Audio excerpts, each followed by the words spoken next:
love to hear a little bit more about how you're having these cultural conversations, because as we know with TikTok, there's the whole trend of hashtag TikTok made me buy it. And, people really taking that personal investment and connection with the brands that they love. Tell me a little bit more about the way that you sort of forge these cultural connections on the platform and connect with the community.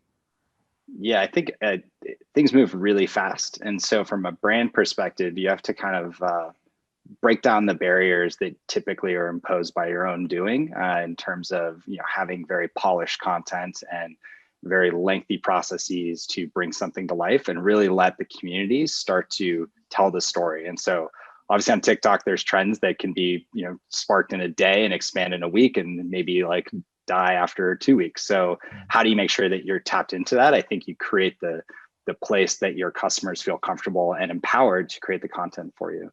So we've done things where we've empowered our customer base to actually create content around STEP and be rewarded for the content that they then post on their own TikTok channels. Wow, that's super interesting. James, I'm curious from your side as well too. How are you leveraging the community and creators to make those connections? For us, it's a pretty easy thing to do. That was one of the big things that drew us to TikTok. I was, a personal user before we were advertising as a brand, and I was just so impressed by how much mental health content was already out there. And so our job is really to just meet those creators where they are and empower them to tell the stories that they're really already telling to the audiences that they've done a fantastic job building, and then finding a way to attach our message that's kind of in a thoughtful and unobtrusive manner, and kind of giving some additional voice to those stories so we can reach new populations, new demographics. We can make sure that these more specific cultural stigmas that still exist around therapy and mental health, we can kind of break those down by empowering the creators that are already doing that work for their audiences already. That's so interesting, breaking down the stigma of mental health and making it much more accessible. And the conversation is just so important in today's modern, society, and being upfront about that. Could you say a little bit more about the ways that you're using these different types of creators to speak that message and to share it with the community of people who are just learning about mental health? Yeah, I mean, one of the silver linings that has come out of the last year or so is that we've seen the general stigma around addressing mental health reduce significantly. But now it's sort of a question of how do we keep pushing that so that those people that do, have to deal with those specific cultural stigmas or are dealing with a mental illness that doesn't really get talked about as much. We just have to go out and find the therapists and the TikTok creators that are talking about those things already, and already encouraging their audiences to have these conversations within their communities, and then giving them the tools and providing the resource on the back end to actually start addressing those things. It really resonates with a lot of these creators, because we constantly hear, hey, I've been talking about this for years now. People are finally starting to pay attention, but when my audience reaches out and is looking to start therapy or is looking to start addressing their mental health, I need a resource. And so we're kind of filling that gap, and by providing the resource, it's really giving a lot more motivation to have these conversations within these communities. Well, another conversation that I know historically is one that people like to avoid is talking about money. So I'm curious, with this new generation and the way that you're taking things on in the modern day with TikTok, Tyler, can you tell me a little bit more about how you guys are, engaging with that community and tapping into creators? Yes, so I think there's obviously tons of stories out there of how people have managed their finances, whether it be good things that have happened or bad things that have happened. And so I think for us, it's making sure that for creators of all levels of influence, we bring those stories to light. Because I think the biggest piece to achieving success with your personal finances is facing this obstacle where you feel like you're alone and what you're trying to overcome, and you feel like you can't reach out for help, which is very similar to probably some of the challenges at BetterHelp. And so for us, it's not only the partnerships with folks like Charli D'Amelio has served as a lighthouse and really a megaphone for our brand, but it's also the partnerships with our customers and our community that really bring these stories to light. So as a teen, Charli, and that who she is, you might have some level of trust, but having that complemented by someone who maybe is in your network or maybe even goes to your high school, talk about STEP and how Step has helped them achieve their kind of personal, financial independence. Those stories, I think, actually bring a little bit more of a bridge to that, transition from a teen into an adult where they face all these challenges and they're trying to figure out how to navigate it. So those are the stories that I think, we try to figure out the best platform to bring to life. And I think with any brand, you have to, let go of some of the control to have those really authentic and creative stories come to life, specifically on TikTok, where things might be a little bit different or a little bit more comedic in a fashion that you might have not have thought. And I think what we've done is let down our guard to see more of this content come through, which brings more authenticity. So we had a two, I think maybe 14 or 15-year-old girls create content about Step organically, about using Step.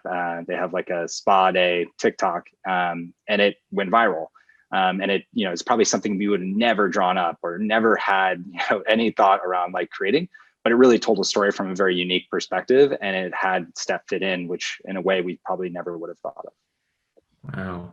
And James, I think I heard about another piece of content too that you didn't expect to go viral. Could you tell us a little bit more about that, or anything that surprised you whenever you were working with creators on the platform? Yeah, to kind of echo those sentiments, it's really about empowering the creators to do what they do best. One of our best performing boosted posts opens with a line similar to, hey baddies, let's talk about mental health. I could have never written that into a script, but I'm so glad the creator did, because it has performed really, really well. It feels really organic, and it feels like your friend is kind of meeting you where you are and saying like, let's talk about mental health. Let's make it fun. Let's really address these things. And so that's the kind of stuff that we've seen working really well for us on the platform. Yeah, I love how, you both talk about how creators really make the content more accessible. I'm curious, Tyler, also from working with creators like Charli D'Amelio and that whole journey, all the way down to people like you, that you might just see in your high school or someone else that you just see in your community. Can you talk a little bit more about those two, classes of creator, and maybe a little bit more on Charli D'Amelio? I know you guys have had a long journey with her as a brand. Yeah, Charli helped launch Step back in Q4 of 2020. And so Charli's a perfect partner to really bring a topic that's been ignored and not talked about to the surface. She's been vulnerable, talking about her challenges as a teen, whether it be like anything with her mental health or even, talking about Invisalign with her teeth. And so for us to partner with someone that fits our demographic and has a very large audience to bring our message to them, it was a perfect partner. So there's still, I think it's like 29 states that don't require personal finance in their curriculum, and so Charli has 100 million plus followers on TikTok, so we can really start to bridge that gap with a relationship with her. And so that relationship obviously serves as a lighthouse with other folks that create content and are creators, and it gives a form of kind of like legitimacy to what we're trying to do, and obviously like Charli influences other folks that are creating content. And then on the kind of all the way down to folks that maybe don't have as big as followings, but are very creative, platform like TikTok in particular, they democratize creativity and make it easy for a teen who maybe only has 500 followers to create really engaging content. And for us, those two pieces are as equal and as important. And so it's really about making sure that we create process and systems to service both of them, but also have them complement each other. Right. So switching gears a little bit here, you both have mission-driven companies that are doing such really impactful work, and I'm sure that inspires you to come to work every day and get excited. But at the end of the day, you guys are, of course, businesses. So I'm really curious, from your perspective, how has leaning into TikTok and really being advocates so early on in the business, how has that impacted your overall results? Maybe James, if you want to start first. Yeah, the one notable thing that really stood out to us in the beginning was how well TikTok is scaled, even without any kind of advanced targeting around pixels and stuff like that. The real aha moment for us was when we did a takeover placement at the end of 2020. We saw a huge spike in traffic coming from TikTok on that day, and we had a lot of attribution through our "How did you hear about us?" question, and we continued to see that for several days afterwards. And so that was really the fuel we needed to start scaling our TikTok campaigns and making a bigger impact on the channel and a bigger investment. That has been really impressive. We've never ever seen that anywhere else on any other kind of channel. And it has really impacted the way we think about content for our other digital advertising channels, right? The moniker has really been, make it as organic as possible. And I know you guys like to say, make TikToks, don't make ads.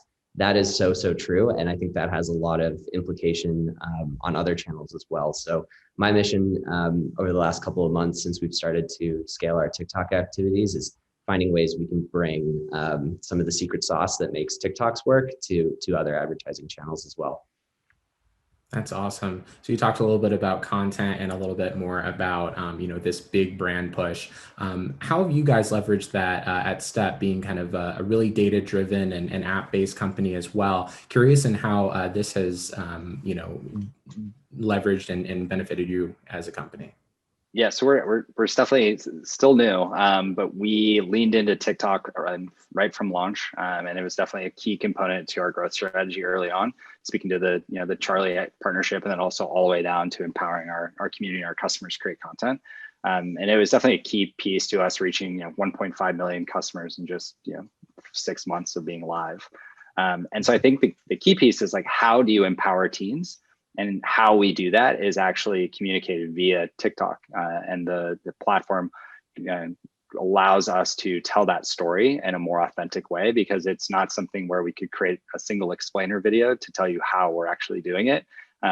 That's where the platform really helped us kind of take our mission and bring it to life. And so for us, the best business outcomes that we've seen so far are really being able to establish that channel as a way for us to communicate about this mission and this kind of the brand that we're trying to build with the story around it. And so you don't have to go to a studio, right, to have creative made to really reach a large audience in an effective and efficient way and scale. As James was speaking to, like, scaling this channel has been quite successful from a paid perspective as well.